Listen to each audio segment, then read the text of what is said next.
بسم اللہ الرحمن الرحیم۔ سامعین کرام، آپ سن رہے ہیں اردو کہانی طلسم ہوش ربا کی جلد نمبر 5 اور یہ اس سلسلے کی قسط نمبر 27 ہے۔ آپ ڈسکرپشن میں موجود بالترتیب تمام اقساط کو سننے کے لیے داستان امیر حمزہ اور طلسم ہوش ربا کی مکمل پلے لسٹ کا لنک ملاحظہ کر سکتے ہیں۔ مجھے امید ہے آپ کو میری یہ کاوش بھی پسند آ رہی ہوگی۔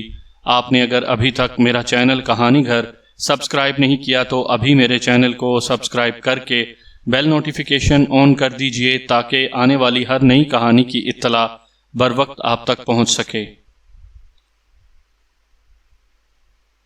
سارا بندوبست مکمل ہو گیا تو ملکہ کی خواصوں اور عیارنوں نے آ کر اسے اطلاع دی۔ ملکہ نے اجازت کے لیے افراسیاب کی طرف دیکھا۔ اسی لمحے وہ پنجہ اڑتا ہوا آیا جو کوہ عقیق کی طرف گیا تھا اور سلیمان عنبرین کا ایک خط افراسیاب کی خدمت میں پیش کیا۔ ملکہ حیرت ٹھہر گئی۔ افراسیاب نے خط کھول کر پڑھنا شروع کیا۔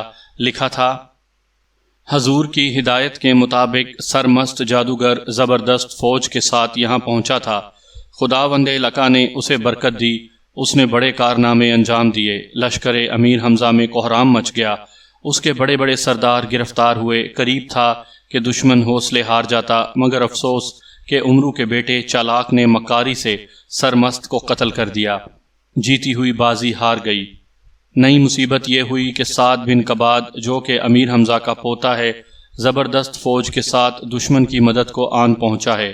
حضور سے درخواست ہے کہ جلد اس مصیبت سے چھڑائیں۔ کوئی نامور سردار اور لشکر جرار بھیجیں تاکہ دشمنوں کے حوصلے پست ہوں اور دوستوں کے دل بڑھیں۔ فقط آپ کا تابعدار سلیمان عنبرین۔ آپ کو یاد ہوگا کہ افراسیاب نے سرمست سے پہلے حسینہ جادوگر کو امیر حمزہ کے مقابلے پر جانے کا حکم دیا تھا، لیکن اپنے ملک میں جاتے ہی حسینہ جادوگر بیمار ہو گئی تھی اور اس کی جگہ سرمست جادوگر کو بھیج دیا گیا تھا۔ سلیمان کا خط پڑھ کر افراسیاب کچھ دیر سوچتا رہا، پھر اس کے بعد اس نے کتاب سامری کھول کر حسینہ جادوگرنی کا حال معلوم کیا۔ پتہ چلا کہ اب وہ بالکل تندرست ہو چکی ہے۔ افراسیاب نے اپنے ہاتھ سے اسے خط لکھا کہ فوراً امیر حمزہ کے مقابلے پر روانہ ہو جائے۔ یہ خط لکھ کر اس نے ایک پنجے کو اشارہ کیا۔ پنجہ خط کو لے کر اڑا اور اپنی منزل کی طرف روانہ ہو گیا۔ اب افراسیاب ملکہ حیرت کی طرف متوجہ ہوا۔ جاؤ، خداوند لقا، سامری و جمشید تمہارے مددگار ہوں۔ پھر اس نے ملکہ حیرت کو نصیحت کرتے ہوئے کہا: خبردار، جاتے ہی لڑائی مت چھیڑ دینا۔ اطمینان کے ساتھ ڈیرے ڈال کر پہلے عیاروں کی گرفتاری کی فکر کرنا اور جب وہ قابو میں آ جائیں تب جنگ شروع کرنا۔ ملکہ حیرت نے ادب سے سر جھکایا، نصیحت پر عمل کرنے کا یقین دلایا اور رخصت ہو کر شان و شوکت کے ساتھ ملکہ معروف کے مقابلے کے لیے روانہ ہو گئی۔ نامور جادوگروں اور جادوگرنیوں کی ایک شاندار فوج اس کے ساتھ تھی۔ سدھا نکارے، طبل اور ڈھول تاشے بج رہے تھے۔ ہزاروں رنگ برنگے جھنڈے ہوا میں لہرا رہے تھے۔ آتش بازیاں اور پٹاخے چھوڑے جا رہے تھے۔ جادوگروں کی سواری کے اژدہے منہ سے آگ اور دھواں اگل رہے تھے۔ سب ہوا میں اڑتے ہوئے ملکہ حیرت کے تخت رواں کے آگے پیچھے چل رہے تھے۔ جس شخص کی نگاہ اس لشکر پر پڑتی پکار اٹھتا: اس قیامت کے سامنے بھلا کون ٹھہر سکے گا؟ یقیناً باغیوں کے دن اب پورے ہو چکے ہیں۔ لشکر معروف میں جب ملکہ حیرت جادوگر کی آمد کی خبر پہنچی تو اس میں کھلبلی مچ گئی۔ سپاہی سپاہیوں سے، سردار سرداروں سے خسر پھسر کرنے لگے۔ بہتوں کے چہروں پر ہوائیاں اڑنے لگیں۔ کتنوں ہی کے دل دہشت سے اچھلنے لگے۔ کوئی کہتا: یارو، رات ہوتے ہی یہاں سے بھاگ چلو۔ کوئی رائے دیتا: چل کر ملکہ حیرت کی اطاعت کر لو۔ بادشاہ ماجبین نے فوراً لشکر کے بڑے بڑے سرداروں، جادوگروں اور سالاروں کو طلب کیا۔ دربار لگا، صلاح مشورے ہونے لگے۔ شہزادہ اسد سب کے دل بڑھانے اور آن پر مر مٹنے کی باتیں کرتا، دوسرے اپنی ناطاقتی اور ملکہ حیرت کی زور آوری کا حال بیان کر کے صلح کرنے پر زور دیتے۔ ملکہ فرمانیہ بہار جادوگر اور معروف کی رائے تھی کہ یا تو امیر حمزہ کے پاس چلنا چاہیے یا پہاڑوں میں اس وقت تک چھپ جانا چاہیے جب تک شہزادہ اسد کو طلسم فتح کرنے کا راز نہ معلوم ہو جائے۔ غرض ہر ایک اپنی اپنی الگ رائے رکھتا تھا۔ آپس میں کسی بات پر سب کا اتفاق نہ ہو پاتا تھا۔ یہ رنگ دیکھ کر عمرو نامدار کھڑے ہوئے اور سارے درباریوں کو مخاطب کرتے ہوئے بولے: لوگو، ایسا معلوم ہوتا ہے کہ تم سب پر افراسیاب کی بیوی کی ہیبت طاری ہو گئی ہے۔ اسے مقابلے پر دیکھ کر تمہارے ہاتھ پاؤں پھول گئے ہیں۔ یہ بڑے شرم کی بات ہے۔ اگر تم نے صرف عیش کے خیال سے یا اپنا باؤ بڑھانے کی خاطر شہزادہ اسد کی حمایت کی ہے، ماجبین کو بادشاہ تسلیم کر کے افراسیاب سے بغاوت کی ہے، تو میں تمہیں اجازت دیتا ہوں ابھی اور اسی وقت ملکہ حیرت کے پاس چلے جاؤ، افراسیاب کی دوبارہ غلامی اختیار کرو۔ لیکن اگر تم اس لیے ہمارے ساتھ ہوئے ہو کہ حق کی حمایت کرو، باطل سے ٹکر لو اور قربانیاں دیے مصیبت اٹھانے کو، تو اب سمجھو تو اپنی جگہ ڈٹے رہو۔ فتح ہو یا شکست، دشمن سے جان توڑ کر مقابلہ کرو۔ میں اور میرے شاگرد کسی حال میں بھی نہ فرار اختیار کریں گے، نہ افراسیاب کی اطاعت قبول کریں گے۔ اب ہم ملکہ حیرت کے لشکر کو تہس نہس کرنے کی فکر میں روانہ ہوتے ہیں۔ اگر تم سے ہو سکے تو بس اتنا کرو کہ جہاں تک ممکن ہو اپنی جگہ قائم رہتے ہوئے بھرپور لڑائی کو ٹالتے رہو۔ مقابلے کو جتنا ممکن ہو سکے لمبا کرو۔ ہم پوری کوشش کریں گے کہ اس موقع سے فائدہ اٹھاتے ہوئے ملکہ حیرت اور اس کے سرداروں کو ٹھکانے لگا دیں اور دشمن کے حوصلے پست کر کے اسے واپس جانے پر مجبور کر دیں۔ بس اب جسے ہماری بات پسند آئے یہاں رہے، جسے پسند نہ آئے وہ اپنی راہ لے۔ عمرو نے اپنے چاروں شاگردوں کو اشارہ کیا اور بغیر کسی کی طرف دیکھے ترارے باندھے ہوئے دربار سے نکل گیا۔ مہتر کران، برق فرنگی، جاں سوز اور زرغام بھی اس کے پیچھے چل دیے۔ اس مرتبہ عمرو نے بغیر نخرہ کیے جس طرح ملکہ حیرت سے مقابلہ کرنے کا عزم دکھایا تھا اور اپنی تقریر میں جو چبھتی ہوئی اور دلوں کو گرما دینے والی باتیں کیں، اس سے ہر شخص کو بڑا حوصلہ حاصل ہوا۔ سارے سردار اور سپہ سالار آخری دم تک مقابلہ کرنے کی قسمیں کھانے لگے۔ ادھر ملکہ حیرت جادوگر نے ایک مناسب مقام پر اپنی فوج کو پڑاؤ ڈالنے کا حکم دیا۔ غیر ہموار زمین ہموار کر دی گئی، گھاس اور جھاڑیاں صاف کر دی گئیں، خیموں، شامیانوں اور کناتوں کا ایک شاندار اور خوبصورت شہر آباد ہو گیا۔ کیمپ کا سارا انتظام مکمل ہو گیا تو فوج کے سردار اور سپہ سالار ملکہ کے پاس جنگ کے بارے میں ہدایات حاصل کرنے کے لیے جمع ہوئے۔ ملکہ حیرت نے ان سے کہا، خبردار، لڑائی میں پہل اور جلدی مت کرنا۔ ہاں، پہرا چوکی سے ہوشیار رہنا اور دشمن پر کڑی نظر رکھنا۔ شہنشاہ کی ہدایت کے مطابق پہلے ایک ضروری مہم سر کرنی ہے، اس کے بعد ہی دشمن فوج کی خبر لینی ہے۔ وہ مہم ایک راز ہے، میں اس کا انتظام کر رہی ہوں، وہ سر ہوتے ہی تمہیں خبر دوں گی۔ فی الحال صبر کے ساتھ انتظار کرو۔ سرداروں اور سپہ سالاروں کو یہ ہدایت دینے کے بعد ملکہ حیرت نے اپنی عیارنوں کی سردار سرسر کو طلب کیا اور اس سے کہا، اے سرسر، تیرے ہنر اور کمال کی آزمائش کا وقت آن پہنچا۔ زندگی بھر کی میری مہربانیوں کا حق ادا کرنے کا یہی موقع ہے۔ مجھے مارخ، بہار اور جادوگر اور اس کے لشکر کی کوئی فکر نہیں۔ فکر ہے تو اس مکار عمرو عیار کی ہے۔ تجھ سے جس طرح بھی بن پڑے اس کانٹے کو دور کر، اسے گرفتار یا ہلاک کر کے مجھے شہنشاہ کی نگاہوں میں سرخ رو کر۔ جب تک تو یہ کام نہ کر لے گی میں یوں ہی ڈیرا ڈالے پڑی رہوں گی، ہرگز باغیوں سے جنگ نہ کروں گی۔ سرسر نے یہ سن کر ادب سے کہا، حضور مطمئن رہیں، ہرگز فکر نہ کریں، کنیز ہر حالت میں حق نمک ادا کرے گی۔ 2 دن کے اندر عمرو کو گرفتار کر کے پیش کرے گی۔ بس درخواست اتنی ہے کہ اس دوران حضور اور شہنشاہ پوری احتیاط کریں، پہلے کی طرح عمرو کے دھوکے میں نہ آئیں۔ ایسا نہ ہو کہ وہ منہ بھیس بدل کر حضور کو پھر جل دے جائے، مجھے پھنسا کے خود نکل جائے۔ ملکہ نے اسے اطمینان دلایا اور وہ رخصت ہو کر عمرو کی تلاش میں چل دی۔ عین اسی موقع پر گنبد نور میں افراسیاب نے ایک نامور جادوگرنی خمار جادوگر کو طلب کیا اور اسے حکم دیتے ہوئے بولا، ملکہ حیرت مارخ سے لڑنے گئی ہے، وہاں عمرو سے اس کے لشکر اور سرداروں کو بڑا خطرہ ہو سکتا ہے، ممکن ہے وہ اسے قابو میں نہ لا سکیں اور وہ مکار لشکر کو نقصان پہنچائے۔ چنانچہ تو اسی وقت جا اور جس حال میں بھی عمرو پر تیرا بس چلے گرفتار کر کے لے آ۔ خمار جادوگرنی نے شہنشاہ افراسیاب کو اطمینان دلایا اور ہوا میں اڑتی ہوئی عمرو کی تلاش میں روانہ ہو گئی۔ ادھر عمرو جو اپنے شاگردوں کے ساتھ مارخ کی چھاؤنی سے نکلا تو سیدھے پاس کے ایک جنگل میں جا کر دم لیا۔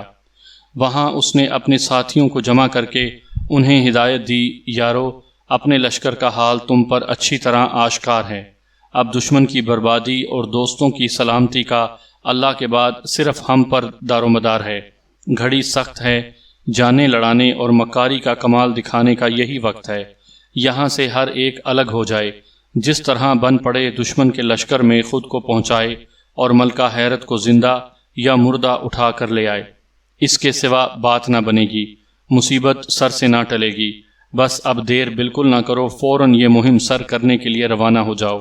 یہ کہہ کر عمرو جنگل جنگل ہوتا ہوا ملکہ حیرت کے لشکر کے پیچھے جا پہنچا، پھر راستے میں ایک جگہ چھپ کر کھڑا ہو گیا اور آنے جانے والوں پر نگاہیں دوڑانے لگا۔ کچھ دیر بعد اسے ناچنے گانے والوں کی ایک ٹولی زرق برق لباس پہنے اور طبلہ سارنگی سنبھالے لشکر کی طرف آتی نظر آئی۔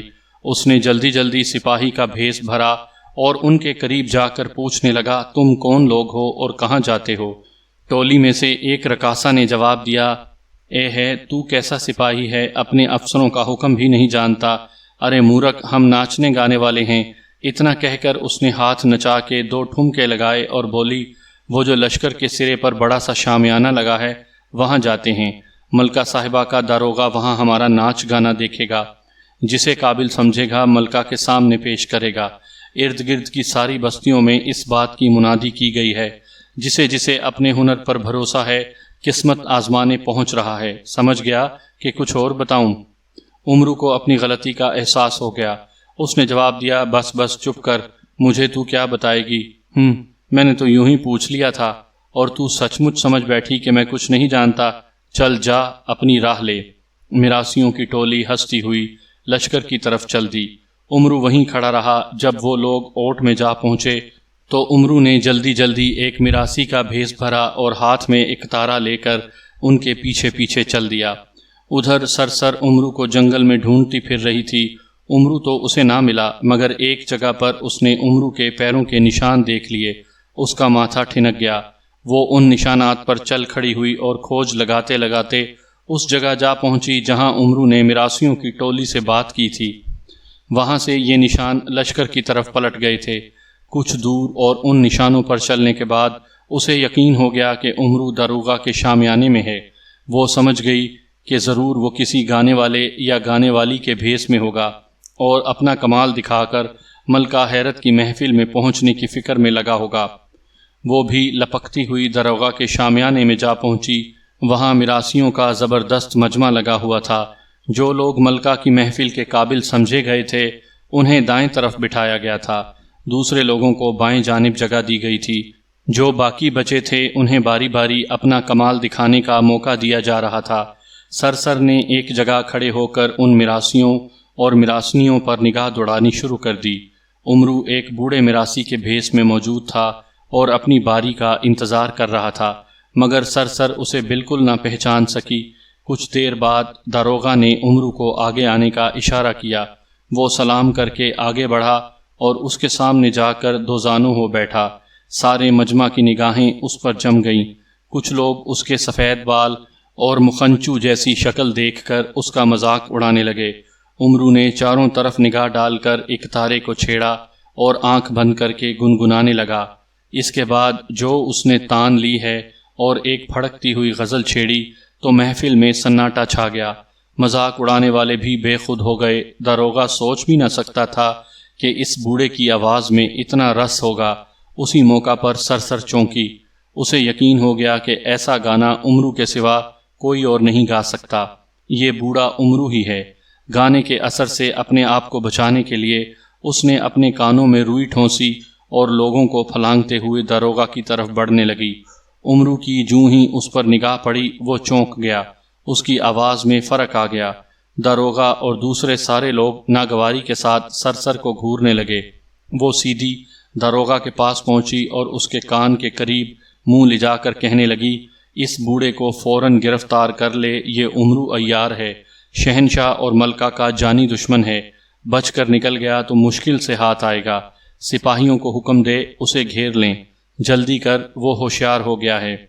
داروغہ عمرو کے گانے سے مست ہو چکا تھا، اسے سرسر کی بات بری لگ رہی تھی۔ اس کے جی میں آئی کہ سرسر کو دھکا دے کر پرے کر دے، مگر وہ یہ بھی جانتا تھا کہ یہ ملکہ کی چہیتی ہے، اس سے الجھنے کا انجام اچھا نہ ہوگا۔ اس کی سمجھ میں نہ آیا کہ کیا کرے کیا نہ کرے۔ غصے اور بے بسی کے ساتھ وہ سرسر کو ٹکر ٹکر دیکھتا رہ گیا۔ شامیانے میں موجود سارے مراسی اور سپاہی بے چینی کے ساتھ یہ سمجھنے کی کوشش کر رہے تھے کہ آخر وہ دونوں کیا کھسر پسر کر رہے ہیں۔ امرو کو شبہ تو پہلے ہی ہو چکا تھا۔ سرسر کو اپنی جانب اشارہ کرتے دیکھ کر اب یقین ہوا کہ بھانڈا پھوٹ چکا ہے۔ سرسر نے اسے پہچان لیا ہے اور اب اسے گرفتار کروانا چاہتی ہے۔ سب لوگوں کو ان کی طرف متوجہ پا کر اس نے موقع سے فائدہ اٹھایا، گانا بند کر کے ساز کو ایک طرف پھینکا اور چھلانگیں لگاتا ہوا باہر بھاگ کھڑا ہوا۔ جب تک داروغہ نے اس کی گرفتاری کا حکم دیا تب تک وہ ان سے کافی دور جا چکا تھا۔ بس ایک سرسر تھی جو بجلی کی طرح اس کے پیچھے دوڑ پڑی تھی۔ امرو کو اس کا سان گمان بھی نہ تھا۔ اسے فخر تھا کہ دوڑنے میں کوئی اس کی گرد کو بھی نہیں پہنچ سکتا۔ اسی ضام میں اس نے پیچھے مڑ کر بھی نہ دیکھا اور فراٹے بھرتا ہوا جنگل میں جا داخل ہوا، مگر سرسر سائے کی طرح اس کے پیچھے لگی ہوئی تھی۔ جوں ہی امرو نے اپنی چھاؤنی کا رخ کیا، سرسر شیرنی کی طرح دھاڑتی ہوئی اس پر جھپٹ پڑی۔ امرو نے بھاگتے ہوئے اچانک اس کی طرف پلٹ کر دیکھا تو ہڑبڑا کر گر پڑا۔ اتفاق سے نیچے ایک پتھر تھا۔ اس کا گھٹنا اس زور سے پتھر سے ٹکرایا کہ اس کی چیخ نکل گئی۔ سرسر کا مقابلہ کرنے کے لیے وہ اٹھ کھڑا ہوا، مگر چوٹ اتنی سخت لگی تھی کہ پیر پر زور دینا اس کے لیے مشکل ہو گیا تھا۔ سرسر جلد ہی یہ بات تاڑ گئی اور اس پر کمند کے پھندے پھینکنے لگی۔ امرو اچھل اچھل کر اپنا بچاؤ کرنے لگا۔ وہ اسے جل دے کر بھاگ نکلنے کی کوشش کرتا، مگر زیادہ دور نہ جا پاتا کہ سرسر اسے پھر گھیر لیتی۔ امرو کو جان چھڑانی مشکل ہو گئی۔ اتفاق سے برق فرنگی ادھر آ نکلا۔ استاد سرسر کے ہاتھوں پریشان دیکھ کر اس نے دور سے نعرہ لگایا اور خنجر نکال کر سرسر پر حملہ آور ہوا۔ سرسر نے اس کے قریب پہنچنے سے پہلے ہی ایک دوسری کمند نکالی اور پھندا بنا کر اس کی طرف پھینک دیا۔ پھندا سیدھا برق کی گردن میں جا پھنسا۔ سرسر نے جھٹکا دیا، برق نے جھونک کھائی، مگر اسی حالت میں اس نے پھرتی کے ساتھ خنجر سے کمند کو کاٹ دیا۔ رسی کا آدھا ٹکڑا برق کے گلے میں لٹکتا رہ گیا، باقی آدھا سرسر کے ہاتھ میں رہا۔ امرو نے اس موقع سے فائدہ اٹھا کر پیچھے کو چھلانگ لگائی، لیکن ابھی وہ اٹھ کر بھاگ نہ پایا تھا کہ سرسر نے کمند کا پھندا پھرتی کے ساتھ اس کی طرف پھینک دیا۔ امرو نے اس سے بچنے کے لیے اٹھنے کے بجائے لوٹ لگا دی۔ برق پھر خنجر تان کر سرسر کی طرف لپکا۔ سرسر نے دوسرے ہاتھ والے کمند کے ٹکڑے کو تیزی سے گھما کر ہنٹر کی طرح برق کے منہ پر مارا۔ برق نے چکر کھا کر ڈبکی لگانے کی کوشش کی، لیکن وہ پلٹا ہی تھا کہ رسی کا بھرپور وار اس کی پیٹھ پر پڑا۔ وہ تل ملا اٹھا۔ پیچھے ہٹ کر اس نے کمند کا گلے میں پھنسا ہوا ٹکڑا نکالا اور سرسر کی طرف گھما گھما کر اس پر وار کرنے لگا۔ اس پر سرسر نے بے ہوشی کے غبارے ان پر مارنے شروع کر دیے۔ امرو اور برق نے بھی اپنا بچاؤ کرتے ہوئے اس پر بے ہوشی کے غباروں کی برسات کر دی۔ مقابلہ جاری تھا کہ اچانک سرسر کی شاگرد صبا رفتار آن پہنچی۔ اپنی استانی کو تنہا 2 عیاروں سے لڑتا دیکھ کر اس کا خون جوش مارنے لگا۔ نعرہ لگا کر وہ برق پر ٹوٹ پڑی۔ برق اس سے الجھ گیا۔ سرسر پھر پہلے کی طرح بڑھ بڑھ کر امرو پر کمند کے وار کرنے لگی۔ صبا رفتار نے محسوس کر لیا کہ امرو سرسر سے کمزور پڑ رہا ہے اور برق اسے سہارا دے رہا ہے۔ برق کو اس جگہ سے دور لے جانے کے خیال سے وہ لڑتی ہوئی ایک طرف کو ہٹنے لگی۔ ہوتے ہوتے وہ دونوں امرو اور سرسر سے دور ہٹ گئے۔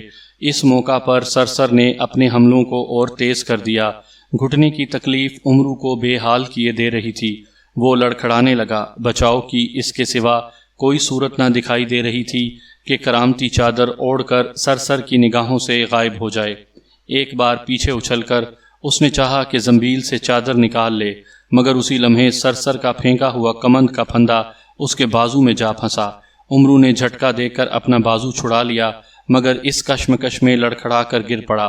عین اسی وقت خمار جادوگرنی امرو کی تلاش میں اڑتی ہوئی ادھر آ نکلی اور پہلی ہی نظر میں وہ امرو کو پہچان گئی۔ وہ اٹھنے کی کوشش تو کر رہا تھا، مگر اس میں اتنی سستی آ گئی تھی کہ کھڑے ہونے سے پہلے سرسر اس کی گردن کو کمند میں جکڑ سکتی تھی، مگر ابھی وہ کمند کا حلقہ اس کی طرف نہ پھینک پائی تھی کہ خمار جادوگر بجلی بن کر امرو پر گر پڑی اور دوسرے ہی لمحے اسے دبوچ کر اڑ گئی۔ سرسر منہ دیکھتی رہ گئی۔ اس کی سمجھ میں نہ آیا کہ یہ اچانک کون آیا۔ اور عمرو کو کہاں لے گیا؟ وہ بھاگتی ہوئی سیدھی ملکہ حیرت کے پاس پہنچی اور سارا ماجرا بیان کر دیا۔ ملکہ حیرت بھی یہ بات سن کر بڑی حیران ہوئی۔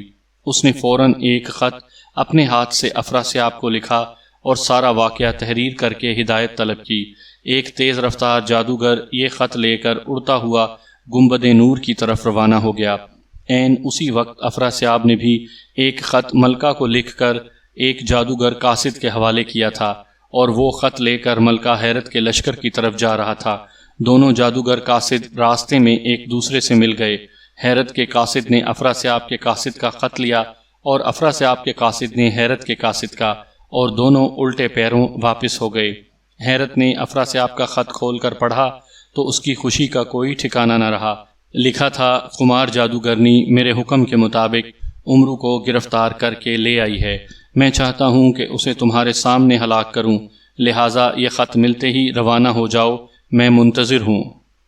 ملکہ حیرت نے شادیانے بجانے کا حکم دیا، سرداروں کو طلب کر کے لشکر کا انتظام ان کے حوالے کیا اور خود خوشی خوشی طلسمی مور پر سوار ہو کر اڑتی ہوئی گنبد نور کی طرف روانہ ہو گئی۔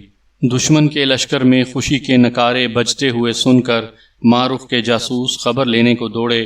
واپس جا کر انہوں نے خبر دی کہ عمرو نامدار گرفتار ہو گئے ہیں، افراسیاب انہیں ہلاک کرنا چاہتا ہے۔ ملکہ حیرت یہ تماشا دیکھنے کے لیے واپس چلی گئی۔ یہ سنتے ہی ماجبین کے دربار میں کوہرام مچ گیا۔ ہر شخص جوش میں آ کر قسمیں کھانے لگا کہ ابھی افراسیاب پر حملہ کریں گے یا عمرو کو چھڑائیں گے یا اپنی جان دے دیں گے۔ آخر شہزادہ اسد نے انہیں سمجھایا کہ خدا پر بھروسہ رکھو، ہمارا گنبد نور پہنچنا مشکل اور نامناسب ہے۔ دادا عمرو پر خدا اور پیغمبروں کا سایہ ہے، افراسیاب ان کا کچھ نہ بگاڑ سکے گا۔ انشاءاللہ وہ بچ نکلنے میں کامیاب ہو جائیں گے۔ تم سب اطمینان کے ساتھ دشمن کے لشکر پر نظر رکھو، کسی قسم کی پریشانی دل میں نہ لاؤ۔ اس پر کچھ سرداروں نے جوش میں آ کر کہا، اچھا پھر ہمیں حیرت کے لشکر پر حملہ کرنے کی اجازت دیجیے۔ شہزادہ اسد نے اس کی بھی اجازت نہ دی۔ اس نے کہا، صبر سے کام لو، لڑائی میں پہل کرنا ہمارا شیوا نہیں، البتہ اگر وہ پیش قدمی کریں تو تمہیں حق ہے۔ مجبوراً سارے سردار خاموش ہو رہے۔ ادھر ملکہ حیرت گنبد نور پہنچی تو اس نے دیکھا کہ دربار میں عمرو ایک ستون سے بندھا ہوا ہے، افراسیاب تخت زر نگار پر بیٹھا ہے۔ تمام امیر اور سردار اپنے اپنے مرتبے کے مطابق نشستیں جمائے ہوئے ہیں۔ اسے دیکھتے ہی افراسیاب سمیت سب لوگ اپنی جگہ سے اٹھ کھڑے ہوئے اور ملکہ کو عمرو کی گرفتاری کی مبارکباد دینے لگے۔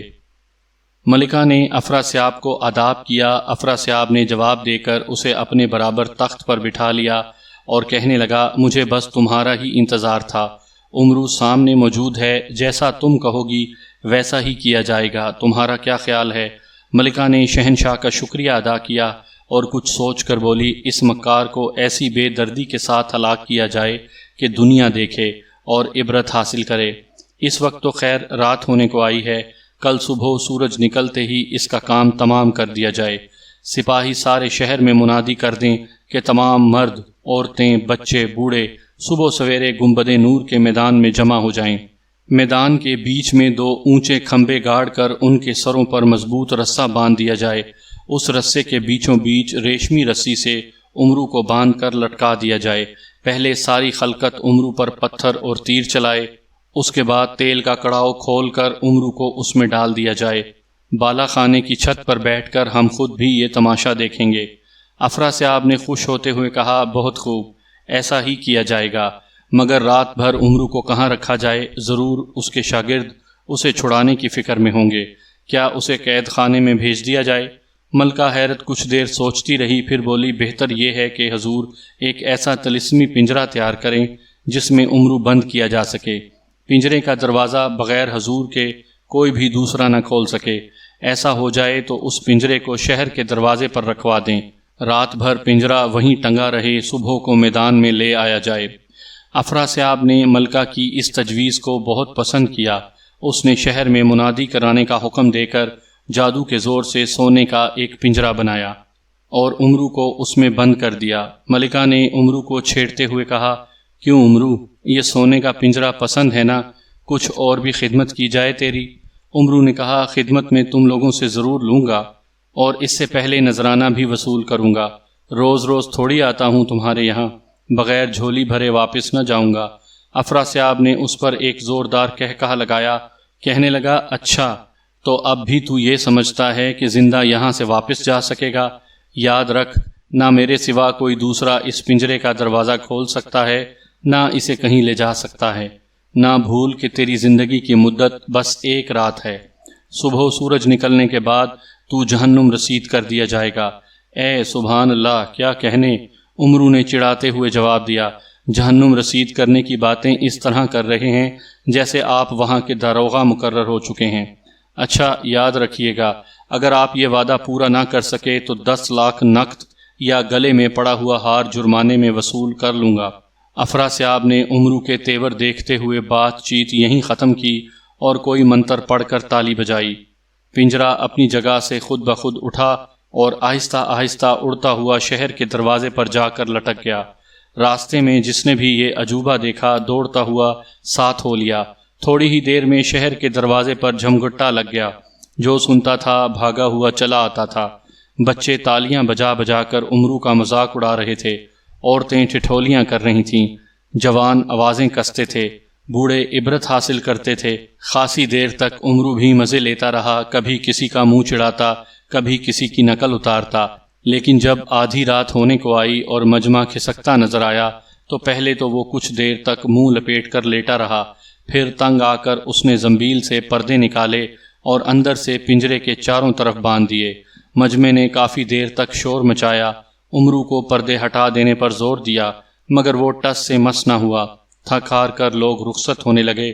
2 بجے رات تک میدان صاف تھا، صرف پہرے دار باقی رہ گئے تھے۔ 3 بجے تک وہ بھی اونگنے لگے۔ اس وقت تک عمرو چپکا لیٹا رہا۔ پھر جب اس نے ہر طرف سناٹا محسوس کیا تو اٹھا اور پنجرے کا دروازہ کھولنے کے جتن کرنے لگا۔ ہر طرح کے اوزاروں اور ہتھیاروں سے لے کر دعاؤں اور کرامتی چیزوں تک ہر شے آزمائی، لیکن دروازے کے کھلنے یا پنجرے کے ٹوٹنے کی کوئی صورت نظر نہ آئی۔ تھک ہار کر اس نے گتا، میدا اور رنگ و روغن نکالا، بانس کی کھچیاں اور کاغذ سنبھالا اور اپنے جیسے قد اور جسم کا پتلا تیار کرنے لگا۔ اس کام میں اسے بڑی محنت کرنی پڑی، لیکن ادھر مرغے نے بانگ دی، ادھر پنجرے کے اندر اس کی شکل کا پتلا تیار ہو گیا۔ اب عمرو نے کرامتی چادر نکال کر اوڑھ لی، پردے اتار کر زنبیل میں ڈالے، پتلے کو پنجرے کی دیوار سے ٹیک لگا کر اس طرح لٹا دیا جیسے سو رہا ہو۔ پھر ایک کپڑا اس پر اس انداز سے ڈالا کہ چہرے کا صرف آدھا حصہ دکھائی دے سکتا تھا۔ یہ ساری کاروائی کر کے وہ پتلے کے پہلو میں لیٹ گیا۔ کرامتی چادر اوڑھ لینے کی وجہ سے اسے کوئی بھی نہ دیکھ سکتا تھا۔ جب صبح کا نور ہر طرف پھیل گیا تو شہر کے لوگ پھر پنجرے کے گرد اکٹھے ہونے لگے۔ پتلے کو لیٹا دیکھ کر سب یہی سمجھے کہ عمرو سو رہا ہے۔ انہوں نے شور مچانا اور عمرو پر آوازیں کسنا شروع کر دیے۔ جواب میں عمرو کبھی کبھی پتلے کو اس طرح حرکت دیتا جیسے کوئی آدمی گہری نیند میں کرتا ہے۔ لوگ کہتے کہ عجیب بے فکرہ ہے، موت سر پر سوار کھڑی ہے، ہلاک ہونے میں صرف چند ساعتیں باقی ہیں، اور یہ ہے کہ لمبی تانے سو رہا ہے۔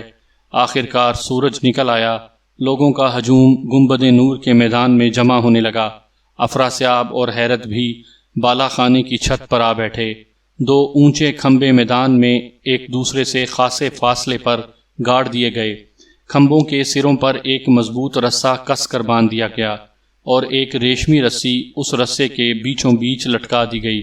ریشمی رسی سے تھوڑے فاصلے پر ایک گڑھے میں منہ سے اوپر تک سوکھی لکڑیاں چنی ہوئی تھیں۔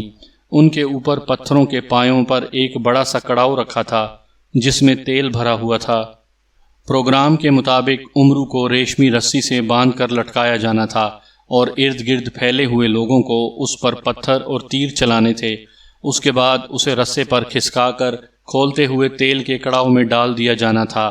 جوں ہی سپاہیوں نے کڑاؤ کے نیچے کی لکڑیوں کو آگ دکھائی، افراسیاب نے منتر پڑھ کر تالی بجائی۔ اسی وقت طلسمی پنجرا شہر کے دروازے سے جدا ہوا اور آہستہ آہستہ اڑتا ہوا گنبد نور کے میدان کی طرف چلا۔ جتنے لوگ دروازے پر پنجرے کے گرد بھیڑ لگائے ہوئے تھے وہ سب بھی ہو ہک کرتے، غل گپاڑا مچاتے پنجرے کے پیچھے بھاگنے لگے۔ تھوڑی دیر میں پنجرا عین اسی جگہ پہنچ کر زمین پر جا اترا جہاں ریشمی ڈوری پکڑے جلاد امرو کا انتظار کر رہے تھے۔ پنجرے کو دیکھتے ہی سارے مجمع نے شہنشاہ افراسیاب کی جے، خداوند لقا، جمشید سامری کی جے کے نعرے بلند کرنے شروع کر دیے۔ افراسیاب کا چہرہ فخر سے سرخ ہو گیا۔ ملکہ حیرت کی خوشی کا بھی کوئی ٹھکانہ نہ تھا۔ جلاد اور محافظ پنجرے کے ارد گرد گھیرا ڈال کر اس کا دروازہ کھلنے کا انتظار کرنے لگے۔ افراسیاب نے یہ دیکھ کر منتر پڑھا اور تالی بجائی۔ آنن فانن پنجرہ ہوا میں گھل کر غائب ہو گیا۔ کرامتی چادر کی وجہ سے امرو کو کوئی نہ دیکھ سکا۔ سب پتلے سے لپٹ گئے اور اسے ریشمی رسی سے کس کر باندھنے لگے۔